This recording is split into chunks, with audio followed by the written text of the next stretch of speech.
మరి ఈరోజు పార్లమెంట్ ఎలక్షన్లు వచ్చినాయి. పార్లమెంట్ ఎన్నికల్లో టీఆర్ఎస్కి ఎందుకు ఓటేయాలి, కేసీఆర్కి ఎందుకు ఓటేయాలి, ఈ ఎలక్షను రాహుల్ గాంధీకి మోడీకి సంబంధించిన ఎలక్షన్ అని చెప్పి ఇక్కడ కాంగ్రెస్ వాళ్ళు బీజేపీ వాళ్ళు సన్నాయి నొక్కులు నొక్కుతా ఉన్నారు. ఒక మాటలో చెప్పాలంటే ఎందుకు కాంగ్రెస్కు బీజేపీకి వేయద్దు టీఆర్ఎస్కి వేయాలని ఒక్క మాటలో చెప్పాలంటే, కాంగ్రెస్ ఎంపీలు తెలంగాణ నుండి గెలిస్తే రాహుల్ గాంధీకి లాభం, కాంగ్రెస్ ఎంపీలు తెలంగాణ నుండి గెలిస్తే రాహుల్ గాంధీకి లాభం, బీజేపీ ఎంపీలు తెలంగాణ నుండి గెలిస్తే నరేంద్ర మోడీకి లాభం. కానీ టీఆర్ఎస్ ఎంపీలు తెలంగాణ నుండి గెలిస్తే తెలంగాణ రాష్ట్రానికి లాభం అనే మాట నేను ఈ సందర్భంగా విజ్ఞప్తిస్తా ఉన్నాను. నేను ఈ మాట ఓట్ల కోసం చెప్తలేను, ఒకసారి దేశం ఎట్లా నడుస్తున్నదో మీరు ఆలోచించండి. కేంద్ర ప్రభుత్వంలో ఎవలకు మందబలం ఉంటే, మంది బలం ఉంటే, సంఖ్యాబలం ఉంటే ఇలా వాళ్ళ కర్ర పెత్తనమే నడుస్తూ ఉన్నది.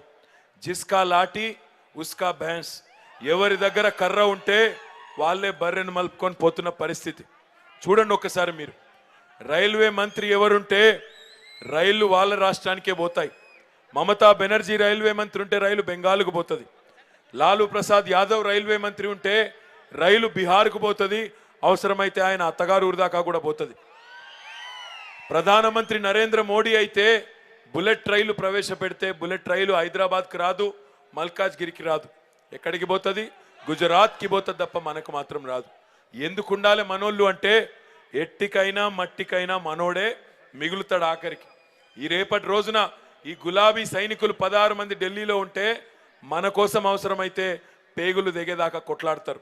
కొంతమంది అంటున్నారు ఏం చేస్తాడు కేసీఆర్, ఇద్దరితోని ముగ్గురితోని ఏం చేయగలుగుతాడు 16 మందితోని.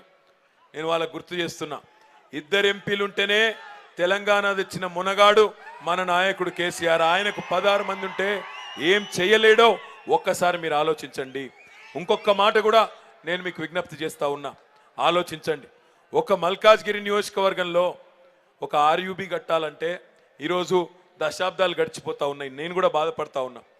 ఇది ఎందుకు జరుగుతూ ఉందంటే రైల్వే శాఖ సహకారం లేకపోవడం, జిహెచ్ఎంసీ రైల్వే శాఖ కలిసికట్టుగా పనిచేసే పరిస్థితి లేకపోవడం. ఈ మాట ఒక్కసారి జాగ్రత్తగా మనసుకి ఎక్కించుకోవాలని కోరుతున్నా.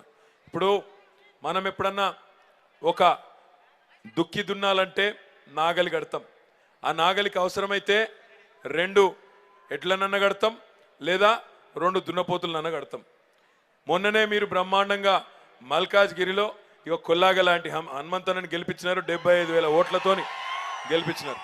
ఇగో ఇక్కడ మరో కొల్లాగ వచ్చింది ఇప్పుడు మీ దగ్గరికి. ఈ కొల్లాగని కూడా గెలిపిస్తే ఇద్దరు కలిసి నాగల్ని బ్రహ్మాండంగా నడుపుతారు.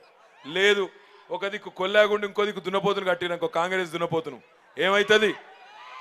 కుక్కలు చింపిన ఇస్తారు అవుతుంది. అయినా ఈరోజు నాకు తెలియక అడుగుతా, కాంగ్రెస్ వాళ్ళకి అభ్యర్థే దొరకలేదా దేశంలో? నేను మా మల్కాజ్గిరి అన్నదమ్ములను అడుగుతున్నా. ఇప్పుడే నేను ఇక్కడికి వచ్చేటప్పుడే అడిగినరు, కొడంగల్లో చెల్లని రూపాయి మల్కాజ్గిరిలో చెల్తదా? కొడంగల్లోళ్ళు మాకొద్దు, ఈయన మా జిల్లాకు వనికిరాడని ఎలగొట్టిండ్రు. మరి ఇక్కడ చెల్తదా రూపాయి? కొడంగల్ బస్ స్టాండ్లు ఉన్నోళ్ళు తెలివైన వాళ్ళు, మనం ఏమైనా తెలివి తక్కువలమా? వాళ్ళు ఎలగొట్టిండ్రు మాకొద్దు ఈయన అని. మరి మీరు ఎత్తుకుంటారా మీ నెత్తి మీద? అయినా నేను తెలియక అడుగుతా, కాంగ్రెస్ వాళ్ళకి అభ్యర్థి దొరకలేదా? మల్కాజ్గిరిలో 30 లక్షల ఓటర్లు ఉన్నారు, గాడికెళ్ళి పట్టుకొచ్చిండ్రు. పోనీ పట్టుకొచ్చిన ఆయన చరిత్ర ఏమైనా బాగున్నదా అంటే టీవీలో ముంగట మీరే చూసిండ్రు.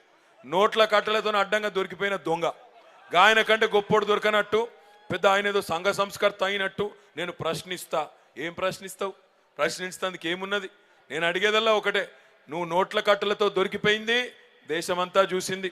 మర్రి రాజశేఖర రెడ్డి గారేమో ఒక విద్యావేత్త, ఒక యువకుడు, సొంతంగా పైకొచ్చినోడు, విద్యను అందిస్తూ ఈరోజు చాలా మందికి ఉపాధి కూడా కల్పిస్తున్నాడు. మరి ఈరోజు ఎక్కువ సమయం లేదు కాబట్టి ఈ మధ్యన నేను ఒక సినిమా చూసిన. ఆ సినిమాలో ఎలక్షన్ వస్తే ఒక పాట ఉన్నది. ఆ పాట ఏంటంటే, నాగన్న ఆ గట్టు మీద ఉంటావా ఈ గట్టు మీద ఉంటావా అని. మరి ఈరోజు మీరు మల్కాజ్గిరి నాగన్నలు, మల్కాజ్గిరి హనుమంతన్నలు, మల్కాజ్గిరి సుధీర్ అన్నలు, మల్కాజ్గిరి మల్లన్నలు, మల్కాజ్గిరి రాజన్నలు అందరూ మా అక్కలు కూడా తెలుసుకోవాలి. ఏం తెలుసుకోవాలి? ఆ గట్టున కాంగ్రెస్ ఉన్నది, ఈ గట్టున టీఆర్ఎస్ ఉన్నది. ఆ గట్టున కరెంట్ అడిగితే కాల్చి చంపిన కాంగ్రెస్ పార్టీ ఉన్నది. ఈ గట్టున అడగకుండానే హైదరాబాదులో 24 గంటల కరెంట్ ఇచ్చిన కేసీఆర్ గారు పంపిన రాజశేఖర్ రెడ్డి ఉన్నాడు. ఆ గట్టునేమో నీళ్ళు అడిగితే తాగునీళ్ళు అడిగితే కన్నీళ్ళు ఇచ్చిన కాంగ్రెస్ ఉన్నది. ఈ గట్టున మల్కాజ్గిరిలో వరల్డ్ బ్యాంక్ ప్రాజెక్టు పూర్తి చేసి తాగునీరు ఇస్తానంటున్న టిఆర్ఎస్ పార్టీ ఉన్నది. ఆ గట్టున రైతులను రాబందుల్లా కాల్చుకొని తిన్న కాంగ్రెస్ ఉన్నది.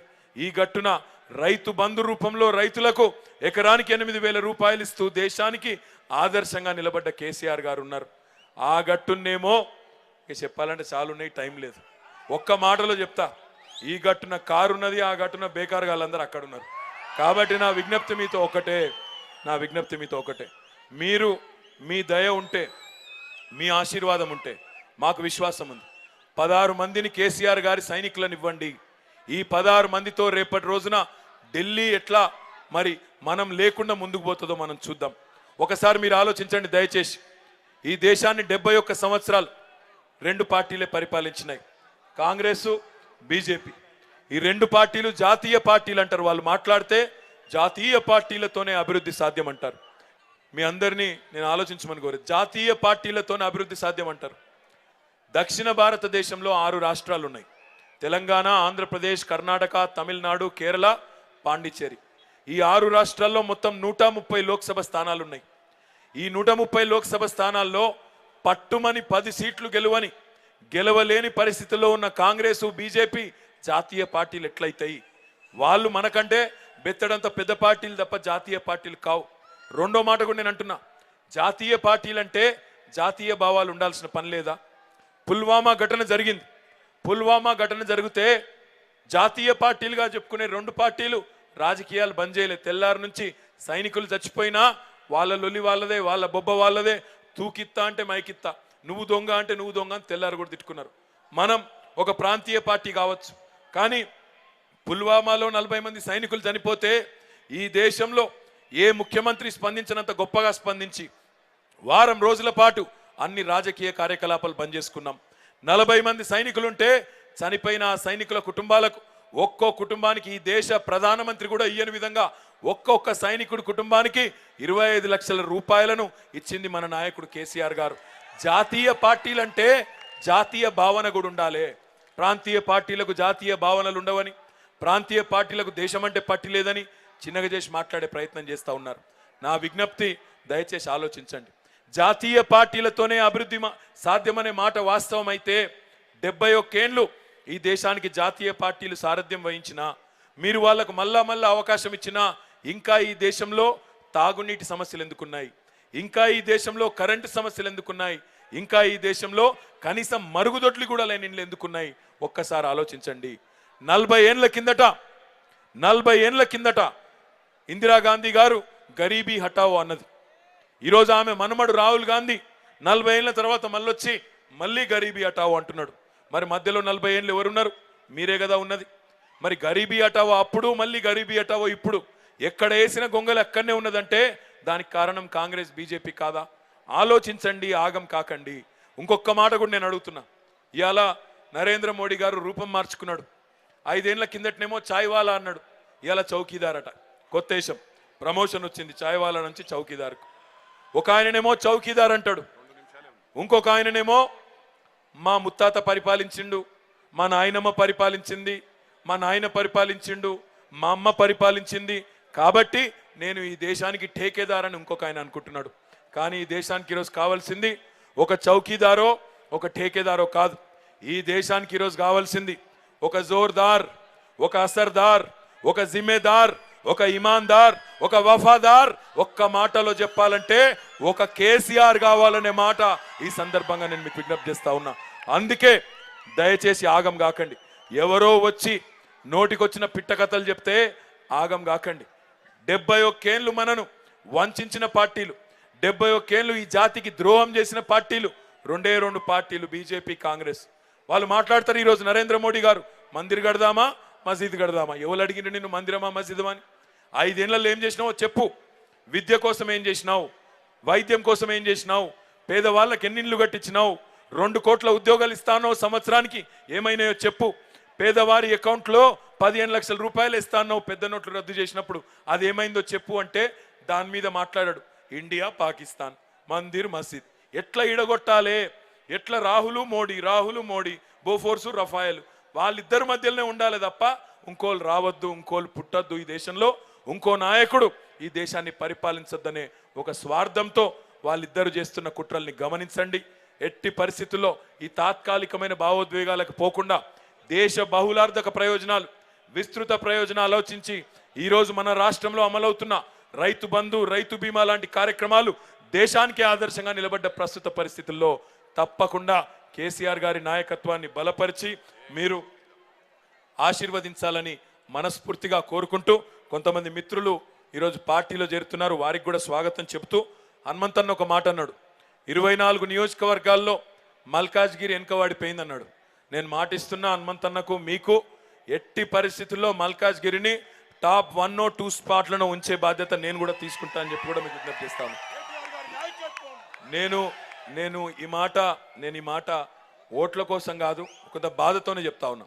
ఒక మిత్రుడు నాకు ఒక 2 ఏళ్ల కింద ట్వీట్ చేసిండు, ఈస్ట్ ఆనంద్ బాగ్ ఆర్యూబీ పూర్తి చేయాలని. నేను అప్పుడు ఒక కమిట్మెంట్ కూడా ఇచ్చినాను, నేను నిలుపుకోలేకపోయినాను, బాధపడతా ఉన్నాను. తప్పకుండా ఇట్లాంటి ఇబ్బందులు ఏమన్నా ఉంటే మాకు కూడా ఇప్పుడు రెండోసారి మీరు గెలిపించిన తర్వాత చాలా అనుభవం వచ్చింది, ప్రభుత్వాన్ని ఒక టర్మ్ నడిపిన తర్వాత. ఈసారి అట్లాంటి ప్రాక్టికల్ సమస్యలు లేకుండా ఆర్యూబీలు కానీ, రోడ్లు కానీ, మోరీలు కానీ, నీళ్లు కానీ, బేసిక్ నెసెసిటీస్ ఏవైతున్నాయో వాటిని నెరవేరుస్తామని మాట ఇస్తూ, మళ్ళొక్కసారి పేరున ఇంత ఆలస్యంగా వచ్చినా ఇంత ఓపికగా ఉన్నందుకు మీ అందరికీ పేరున ధన్యవాదాలు తెలియజేస్తూ, కారు గుర్తుకే జై తెలంగాణ.